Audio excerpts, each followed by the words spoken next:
जब मिल जाएगा तुमको अपनी ज़िंदगी जीने का मकसद तो आसान लगेगा ये सफ़र। हेलो एवरीवन, वेलकम और welcome back to my channel. In today's video we are going to review this book called Ikigai, a very small book. मुझे ऐसा लगता है कि अगर ऐसा कोई इंसान है जिसे बुक रीडिंग की हैबिट डालनी है और वो अभी अभी सेल्फ हेल्प बुक्स पढ़ना शुरू कर रहा है, तो उसे इकिगाई पढ़नी चाहिए। A very small simple book to go on to start on with. First of all let's discuss about Ikigai. What is Ikigai? Ikigai एक जापानीज कॉन्सेप्ट है जो ओकिनावा नाम के आइसलैंड से ओरिजिनेट हुआ था। The best thing about Okinawa is कि अगर आप सेंटेरियंस की गिनती करेंगे, अगर आप ऐसे लोगों की गिनती करेंगे जिनकी उम्र 100 साल से ज़्यादा है, तो ऐसे सबसे ज़्यादा लोग आपको ओकिनावा में मिलेंगे। और ओकिनावा की सबसे खास बात यह है कि यहाँ पे लोग ज़्यादा तो जीते हैं पर वो खुश है, वो एक एक्टिव लाइफ जीते, वो एक हेल्दी लाइफ जीते, वो अब भी अपने पैशंस को फॉलो कर रहे हैं और वो उनके चेहरे पे एक बहुत अच्छा तेज दिखता है, तो वो हैप्पी भी है, एक्टिव भी और हेल्दी भी। और इसी चीज़ ने हमारे राइटर्स को बहुत ज़्यादा अट्रैक्ट किया और हमारे राइटर्स ने सोचा क्यों ना इस आइसलैंड में जाके यहाँ पे रिसर्च करी जाए कि इन सब का लॉन्ग और हैप्पी लाइफ जीने का सीक्रेट क्या है। And this came out the ikigai. Ikigai मतलब your reason for being. Ikigai ऐसे तो एक जापानीज वर्ड है पर उसको लूजली इंग्लिश में ट्रांसलेट किया जाता है as purpose of your life. तो इकिगाई आपके होने का रीज़न है, it could be your reason for being. और इकिगाई बनता है 4 एस्पेक्ट से, जहाँ आपको बस बेसिक 4 सवालों के जवाब देने हैं और अपनी इकिगाई ढूंढनी है। पर हाँ, आपको इकिगाई ना ज़िंदगी के साथ-साथ मिलती जाएगी। मतलब जैसे-जैसे आप ज़िंदगी में आगे बढ़ते हैं, नए-नए एक्सपीरियंसेस एक्सप्लोर करेंगे, जैसे-जैसे आप डेवलप होंगे, आपका सेल्फ डेवलपमेंट होगा, आपका माइंडसेट डेवलप होगा, वैसे धीरे-धीरे आपको अपनी इकिगाई मिलती जाएगी।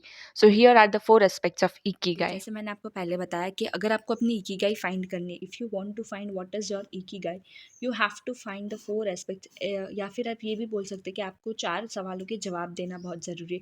जिसमें सबसे पहला क्वेश्चन है व्हाट यू लव। अगर मैं अपना एग्जांपल दूँ तो मुझे ना बुक्स बड़ी पसंद है, आई लव रीडिंग बुक्स। तो बुक्स में मुझे पसंद है। और वैसे ही अगर मैं दूसरे सवाल पे जाते हैं तो what you are good at. तो अभी ना रिसेंटली मैंने सेल्फ हेल्प बुक्स के बारे में डिस्कस करना शुरू किया इन यूट्यूब वीडियोस बना के, लोगों के साथ पर्सनल में डिस्कस करके, बुक क्लब का पार्ट बन के। तो नाउ धीरे धीरे I am becoming better at discussing about books. मतलब मैं सिर्फ बुक्स को पढ़ नहीं रही हूँ, उन्हें समझ भी रही हूँ और इनफैक्ट उन्हें लोगों को समझा भी रही हूँ। एंड मैं बहुत ज़्यादा कोशिश कर रही हूँ कि वो चीज़ें और लोगों को भी समझ आए, मैं उन चीज़ों को इम्प्लीमेंट भी कर सकूँ, अपनी भी लाइफ में इम्प्लीमेंट करूँ और दूसरों की लाइफ में भी इम्प्लीमेंट करा सकूँ। तो अब ना when this two circle meets, मतलब what you love and you become good at it, that becomes your passion. जैसे अभी किताबें पढ़ना मेरे पैशन बन चुका है, वैसे ही जब आप जिस चीज़ से प्यार करते हो और आप जिस चीज़ पे अच्छे हैं वो दोनों साथ में आ जाती है, दैट बिकम्स योर पैशन। वैसे ही if you love, you are good at something and you can be also get paid for it. अगर मैं जैसे फॉर एग्जाम्पल अभी मैं ये मुझे ऐसा लगता है कि I am very good at explaining books. तो अगर मैं और ऐसे बुक समरीज वीडियोस बनाऊँ या फिर मैं ये जान लूँ कि मैं जो बुक्स से जो नॉलेज मुझे मिल रहा है उसे मुझे लोगों तक कैसे पहुँचाना है, लोगों के प्रॉब्लम के प्रिसाइज आंसर्स कैसे देने हैं सारी बुक्स में मिलाकर, then I can be get paid for it, then it will become my profession. जैसे अभी आप देख रहे होंगे कि सेल्फ हेल्प कॉन्टेंट क्रिएटर्स हैं जो सेल्फ हेल्प के रिलेटेड क्रिएट कॉन्टेंट बनाते हैं, या फिर जो बुक समरी वीडियोस बनाते हैं, वो लोग यही करते हैं ना, they are good at something their books and even they can get paid for it. तो वो उनका प्रोफेशन बन जाता है। वैसे ही what you love, for example I love books, what the world needs. अब मुझे ये जानना है कि मैं जो, अब देखो सबको ना पूरी बुक नहीं जाननी है, बस उन्हें उसका मेन कंटेंट जानना है। जैसे अगर मैं आपको इकिगाई के 4 एस्पेक्ट्स बता देती हूँ तो उसमें जो और चीज़ें हैं, फ्लो के बारे में लिखा हुआ है, लोगोथेरेपी के बारे में लिखा हुआ है, इकिगाई डाइट के बारे में लिखा हुआ है, इकिगाई में जो जापान में जो एक्सरसाइज होती है, टाइसू है, सन सैल्टेशन है, योगा के बारे में लिखा हुआ है, वो सब आप खुद जान लेंगे because it is the core of the book. ये बुक का सबसे बेसिक कोर है, बुक में सबसे इंपॉर्टेंट चीज़ यही है जानने की। So when I get to know what the world needs and when I know that I love this too, it becomes my mission. For example specifically for this video my mission is to get you to get introduced with the ikigai. वैसे ही when what you can be paid for merges with the what the world needs, it becomes your vocation. पर आपको पता है इन इस specific चारों circle में ना एक बात है, एक बात है जो मुझे बहुत पसंद है, दैट इज़ इनका इंटरसेक्शन। फॉर एग्जांपल अगर आप यहाँ पे देखिए, what you love, what you are good at and what you can be paid for, ये तीनों इस जगह पे जब मिलते हैं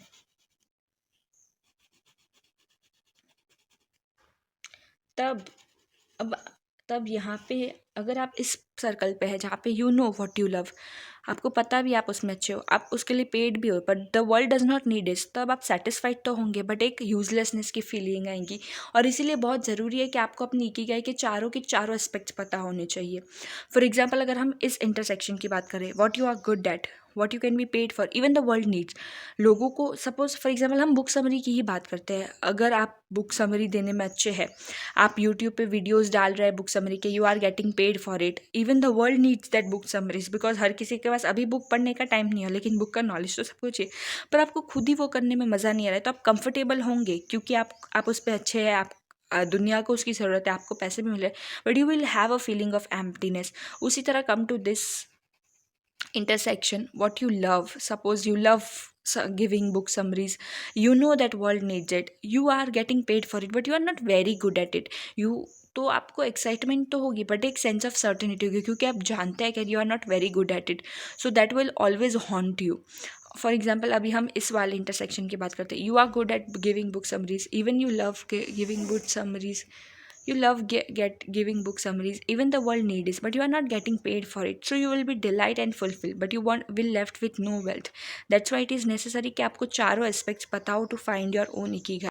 Here are the 10 lessons I want you to take from this book Ikigai. The first one is stay active, do not retire. अगर आपका ऐसा कोई काम है आपके पास, या फिर ऐसा कोई काम आप कर रहे हैं, आपका कोई पैशन है जो आपको करना बहुत पसंद है, तो उसे कभी मत छोड़िए, keep doing that. Second one is take it slow, you don't need to live an unhurried life. थोड़ा सा कभी कभी रेस्ट कर लीजिए, थोड़ा स्लो जाइए, it's okay. Being in hurry is inversely proportional to the quality of life. You don't need to live an unhurried life. Take it slow. The third one is don't fill your stomach. Hara hachibu. Only eat up till your stomach is 80% fill and try to eat as many colors as you can. Fourth is surround yourself with good friends. ये तो आपको पता ही होगा that it has been told that we are an average of the 5 people we stay with. So try to stay with good people, a people having same mindset or a people having growth mindset. Surround yourself with a good people. The five one is get in shape. It is very important to live an active life. आप अगर एक active life जी रहे हैं तो आपकी body को भी ये एहसास होना चाहिए कि आप एक्टिव लाइफ जी रहे हैं. So do exercise, get in shape. It's just simply go on a walk for 30 minutes, but do exercise. या फिर आप बस सेल्फ कर सकते हैं, आप सिंपली वॉक कर सकते हैं आप, या फिर जॉगिंग कर सकते हैं, या फिर आप रेडियो टाइसो जैसी एक्सरसाइजेस प्रैक्टिस कर सकते हैं. The sixth one is smile. Live a cheerful life. Be happy. Find reasons to be happy in every small thing you do. The seventh one is reconnect with nature. Try to reconnect with nature in as many times as you can. Just either watch sunsets, watch sunrises, just go in a garden and sit there in between plants. Do anything you can do to reconnect with nature. Eighth one is give thanks. Very, very important that you should be grateful in your life. Be grateful. Have a grateful nature. Ninth one is live in the movement.